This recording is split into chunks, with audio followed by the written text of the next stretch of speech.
epistemologi. Epistemologi berasal dari bahasa Yunani, yakni epistem, yang artinya pengetahuan. Ada 3 persoalan pokok terkait epistemologi. Yang pertama, apakah sumber-sumber pengetahuan itu? Ini adalah persoalan tentang asal pengetahuan. Yang kedua, apakah watak pengetahuan itu? Ini adalah persoalan tentang apa yang kelihatan versus hakikatnya. Yang ketiga, apakah pengetahuan kita itu benar atau valid? Ini adalah persoalan tentang menguji kebenaran atau verifikasi. Tradisi dan paham orang awam, antara lain, orang awam sangat condong kepada adat istiadat. Mereka memiliki sifat kebiasaan meniru, mengikuti apa yang diwarisi di masa lampau. Yang kedua, pengetahuan orang awam itu argumentatif, samar-samar, tidak jelas antara fakta, prasangka, dan ikatan emosional. Yang ketiga, kepercayaan yang belum teruji kebenarannya, terkadang dikaitkan dengan agama. Dan yang terakhir, pendapat orang awam tidak disertai penjelasan. Antara kenyataan atau realitas dengan apa yang dikatakan itu berbeda. Mengapa? Karena mereka biasanya mempercayai saja tanpa menguji kebenaran tersebut. Dilanjut oleh saudari Linda. Selanjutnya adalah faktor penghambat pemikiran. Yang pertama adalah prabasangka atau mempertimbangkan sesuatu dengan terburu-buru yang dapat memperkecil nilai bukti atau menilai bagian-bagian lain dari bukti secara berlebihan. Prabasangka ini dapat timbul dari atas dasar emosional seseorang yang cenderung terhadap kebenaran yang ia percayai sendiri. Kemudian yang kedua adalah propaganda atau suatu informasi yang telah diwarnai oleh pihak-pihak yang memiliki kepentingan tertentu melalui media massa seperti televisi, radio, surat kabar, dan hal lain sebagainya yang memberikan sugesti yang dapat merubah jalan pemikiran kita. Kemudian yang ketiga adalah otoritarianisme, yang berarti bahwa keyakinan terhadap pengetahuan yang dijamin atau disahkan oleh otoritas dengan mengikuti secara buta tanpa kritik terhadap kekuasaan baik dalam tradisi, institusi, agama, negara, dan media massa. Kemudian penghambat kebenaran. Yang pertama adalah kesalahan semantik atau kesalahan yang timbul akibat pemakaian kata-kata yang kurang teliti dan menimbulkan pemaknaan yang kurang tepat. Kemudian yang kedua adalah kesalahan formal yang terjadi apabila kita mengambil kesimpulan yang salah atas dasar pemikiran kita sendiri. Dan yang ketiga adalah kesalahan empiris yang terjadi apabila kita melakukan generalisasi atau proses penalaran yang membentuk kesimpulan secara umum melalui suatu kejadian, hal, dan sebagainya secara tidak tepat. Sumber pengetahuan. Sumber pengetahuan terbagi menjadi 4. Yang pertama, bersandar pada otoritas. Otoritas sebagai pengetahuan mempunyai nilai, tetapi mengandung bahaya. Kita harus menyadari bahwa otoritas itu hanya sumber. Yang kedua, bersandar pada persepsi indera, atau indera sebagai sumber pengetahuan. Apa yang kita lihat, dengar, sentuh, cium, dan cicipi, yakni pengalaman kita yang konkret membentuk pengetahuan. Demikian menurut aliran empirisme. Yang ketiga, bersandar pada akal atau pemikiran sebagai sumber pengetahuan. Aliran rasionalisme memandang bahwa rasio dapat mengetahui atau memproduksi kebenaran atau pengetahuan.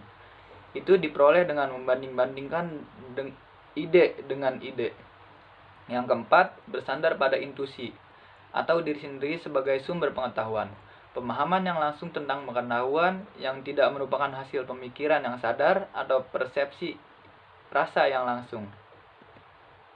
Lanjut, otak pengetahuan terbagi menjadi 2, yaitu sifat subjektivisme dan sifat objektivisme.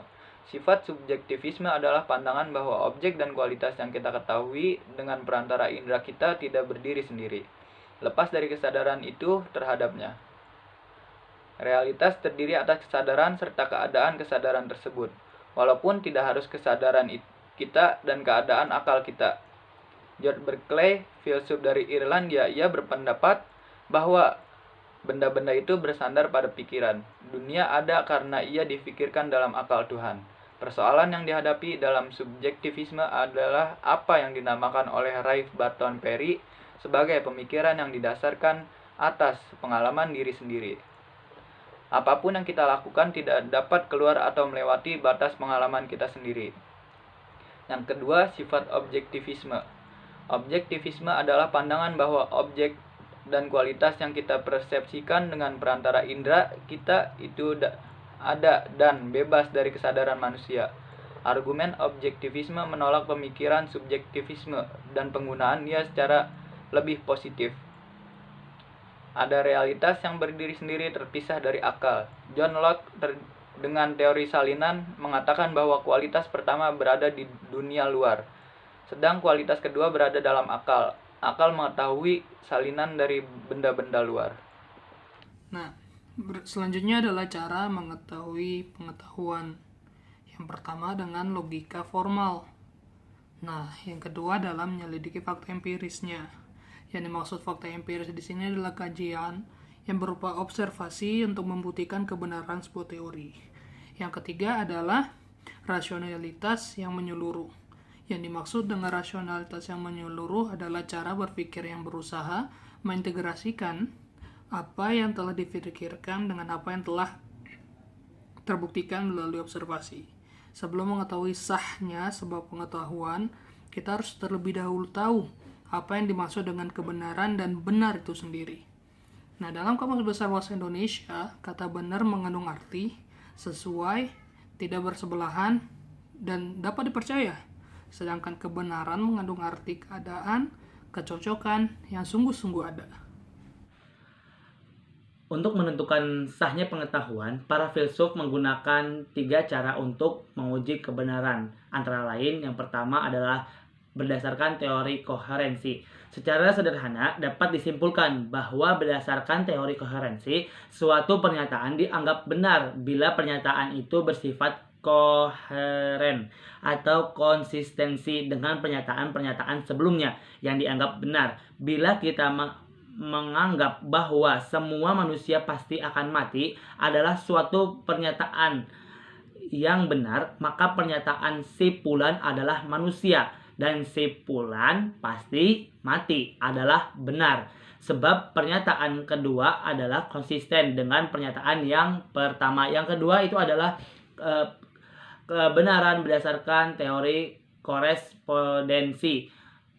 Menurut teori korespondensi, ada atau tidaknya keyakinan suatu mempunyai hubungan langsung terhadap kebenaran atau kekeliruan. Oleh karena kebenaran dan atau kekeliruan tergantung pada kondisi yang sudah ditetapkan atau diingkari. Jika sesuatu pertimbangan sesuai dengan fakta, maka pertimbangan itu benar. Jika tidak, maka pertimbangan itu salah. Dalam keadaan semacam ini, sukar untuk membayangkan apakah yang sesuai dengan fakta-fakta, karena tidak ada satu ide pun yang bersifat kejiwaan, yang serupa atau yang sesuai dengan fakta yang tidak bersifat kejiwaan. Kesulitan ini dihadapi oleh sejumlah penganut realisme. Kebenaran berdasarkan teori pragmatis. Teori pragmatis dicetuskan oleh Charles S. Peirce dalam sebuah makalah yang terbit pada tahun 1878 yang berjudul How to Make Our Ideas Clear. Teori ini kemudian dikembangkan oleh beberapa ahli filsafat yang kebanyakan kebangsaan Amerika. Teori pragmatis mengatakan bahwa kebenaran suatu pernyataan diukur dengan kriteria apakah pernyataan tersebut bersifat fungsional dalam kehidupan praktis atau tidak. Artinya, suatu pernyataan adalah benar jika pernyataan itu mempunyai praktis dalam kehidupan manusia.